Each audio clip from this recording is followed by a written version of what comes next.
აჭარის სახელმწიფო ანსამბლის ის ნაწილი, რომელიც 60-მდე წევრის პროტესტს არ უერთდება, მოცეკვავეებს რეპეტიციებზე დაბრუნებას თხოვს. მოთხოვნას გაფიცულმა მოცეკვავეებმა კიდევ ერთი საპროტესტო აქციით უპასუხეს. ისინი კვლავ ძველი სამხატვრო ხელმძღვანელის დაბრუნებას მოითხოვენ. წინააღმდეგ შემთხვევაში შიმშილობის დაწყებით იმუქრებიან და რეპეტიციის გაგრძელებას არ აპირებენ. ანსამბლის წევრებმა თავიანთი მოთხოვნის ამსახველი განცხადებები განსახილველად აჭარისა და თბილისის განათლების, კულტურისა და სპორტის სამინისტროს, ასევე საქართველოს პარლამენტს უკვე გადაუგზავნეს და იქედან შესაბამის რეაქციას ელოდებიან. აქციის მონაწილეები ამბობენ, რომ ხელმძღვანელი ანსამბლის დუბლებით ჩანაცვლებით ემუქრებათ.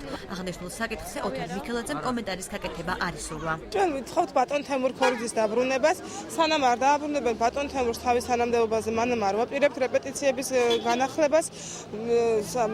დირექცია გვემუქრება დუბლების ჩანაცვლებით, თუ არ დავემორჩილებით მას, მოკლედ უკიდურეს ზომებს მივმართავთ, სანამ არ დააკმაყოფილებენ ჩვენს მოთხოვნებს. საქართველოს კონსტიტუციით, საერთაშორისო აქტებით ადამიანის უფლებათა დაცვის ევროპული კონვენცії და ასე შემდეგ ადამიანებს აქვთ უფლება ზოგადად რომ გაიფიცნონ. მოცემულ შემთხვევაში ანსამბლის წევრებიც კანონის შესაბამისად არიან საგაბიცო რეჟიმში, ამდენად მათთან შრომით ურთიერთობის შეწყვეტის სამართლებრივი საფუძველი არ არსებობს. ის რომ ისინი არ ღვევენ კანონს, ეს არის მოგონილი და მათი ფანტაზიის ნაყოფი. ის რომ ანსამბლის წევრებს არ მოსწონთ სამხატვრო ხელმძღვანელი და დირექტორის ეს ასე ვთქვათ თვითნებური მოქმედება, ეს არის მათი უფლება და ამ უფლების რეალიზებისთვის ადამიანები ისჯებოდნენ ასეთი რამ კანონმდებლობით არის დაუშვებელი.